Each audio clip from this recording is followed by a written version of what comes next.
ورحمۃ اللہ وبرکاتہ میری پیاری بہنوں اور بھائیوں، آج کا ہمارا موضوع جھوٹ کی سزا کے متعلق ہے۔ جھوٹ کی سزا اتنی ہی زیادہ ہے جتنا بڑا وہ گناہ ہے، کیونکہ جھوٹ بولنا ایک اسلام میں بہت بڑا گناہ ہے اور اس کی سزا بھی اتنی بڑی اور شدید ہے۔ تو جھوٹ بولنے کی ایک سزا یہ بھی ہے کہ جھوٹ بولنے والے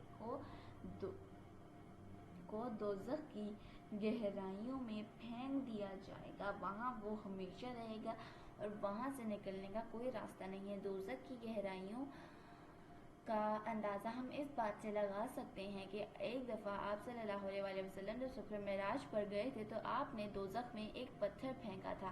دوزخ کی اونچائی کے کنارے سے ایک پتھر دوزخ میں گر گیا تھا۔